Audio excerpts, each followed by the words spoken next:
is if you invest as a limited partner and you're just investing your capital in a deal like I used to do in the past with those larger multifamily deals where you're putting it in the hands of someone that's going to run it entirely. So that is passive. Welcome to Unstoppable Podcast with Harry Sardinas, inspiring conversations with influential millionaires, investors, thought leaders, entrepreneurs who are making a massive difference with their innovative products and services, and sharing the challenges and wisdom of how they sold their first million. So how you structure this? You become a partner with the person that had the deal? You just lend the money? How let's say I find a house below market value and I want to fix it up and I'm coming to see you and I live in Virginia, right? I have to live in Virginia for that. So how the process work? Yeah, we are just loaning them the money. So it's a loan with an interest rate on it, and we don't make any more money than that. The loan for them to buy the house in full? Correct.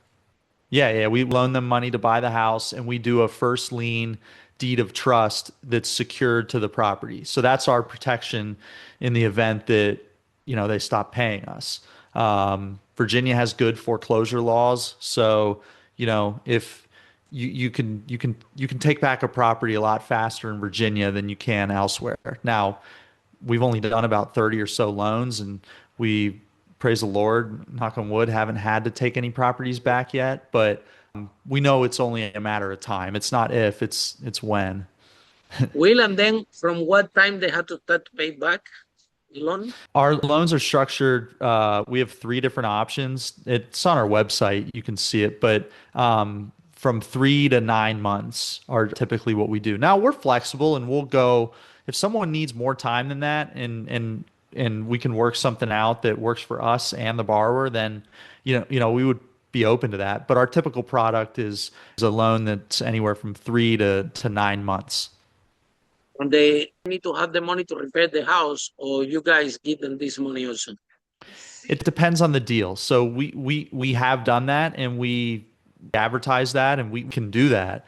But it will not go over 70%. Our max loan amount, which includes the funds that we give them for the actual property purchase, plus the holdback. We can hold back funds for renovation, and give them to the borrower in draws as they complete work. That's a good idea. That's a very good idea. Yeah. We don't give them the money up front. We wait till the work is completed, and then we'll release funds. But we won't go over 70% of the ARV. That's our absolute max. Right now, our portfolio of loans is about 65% of the ARV. So we feel like we're in a pretty good spot. And the ARV is our ARV. We come up with that number, not the borrower. We look at what the borrower thinks it's worth, but ultimately we're doing our own calculations and running valuations ourselves. And towards any tips for our audience, how they can get ballpark valuation of the property? Oh man, there's so many tools out there today. We use PropStream. That's one of them. We order AVMs. Sometimes we'll order AVMs. What is this? AVMs? An AVM is what does it stand for? Automated valuation model. Automated valuation model, and it's where it's basically you plug in the property's address, and it costs. Pay like $10 for them. They're not much. And it gives you, it basically is an algorithm that looks at the comps, and we're just trying to get multiple sources of what the property is likely worth. And if we can confidently run an AVM, usually an AVM will tell you its confidence score, and you can look at it. And if you understand real estate, if there's a handful of comps and they're all around there and they all look like the subject property, then it's probably a pretty good valuation. But if I was saying earlier, if it's a property that's out in a rural area and the comps are, further away from the property or don't quite match what the subject property is, that's where you want to pay more attention and either cut your loan proceeds if you're a lender or just don't get involved with the loan.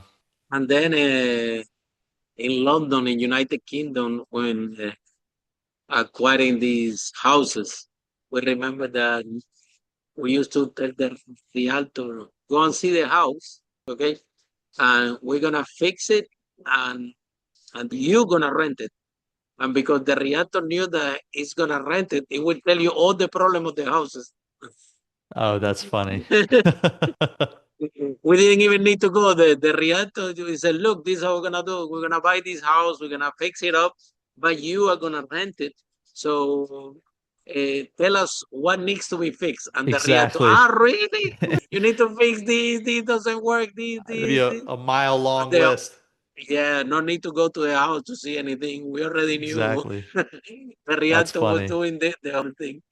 And then yeah, yeah, with in United Kingdom, like, I've done property for over 20 years. I still do. Wow. I'm still involved in Yeah, that's so great.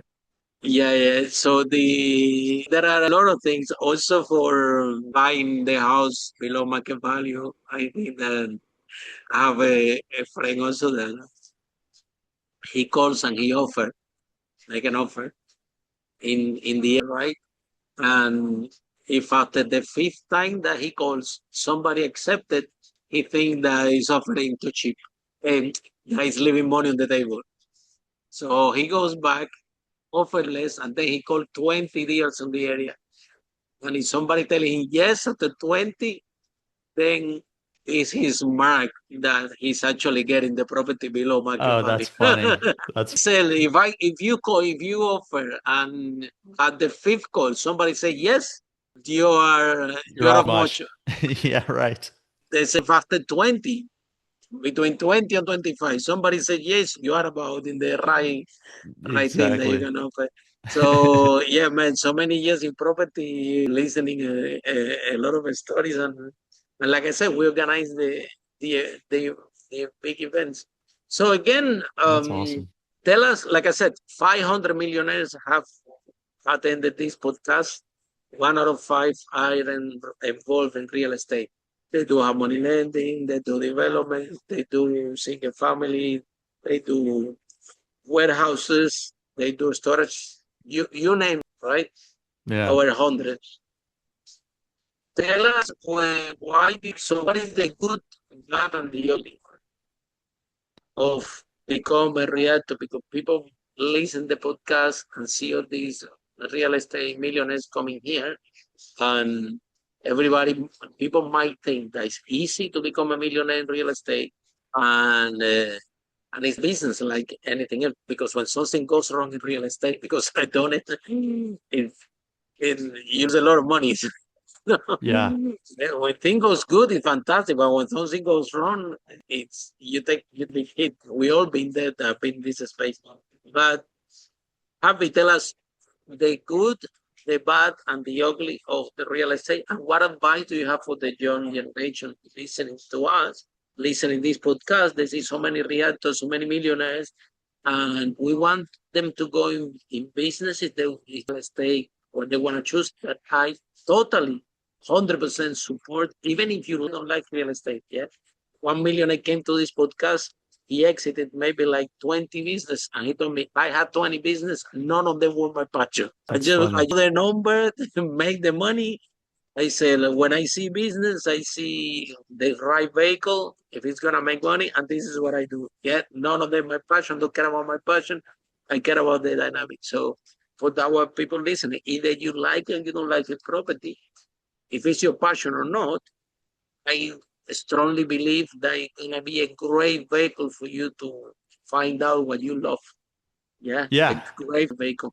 But tell us, Will, what advice do you have for the young people and the good, the bad, and the ugly of property?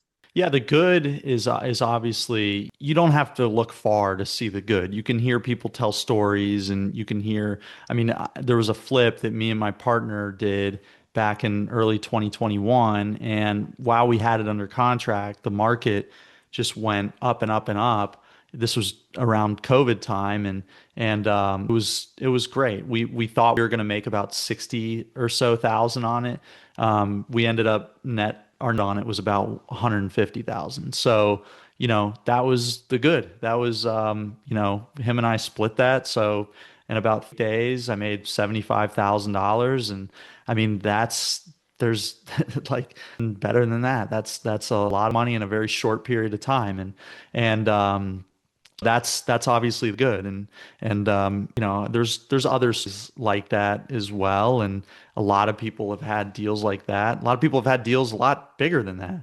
So you don't have to look far to see the good. Tons of stories on that. The bad, when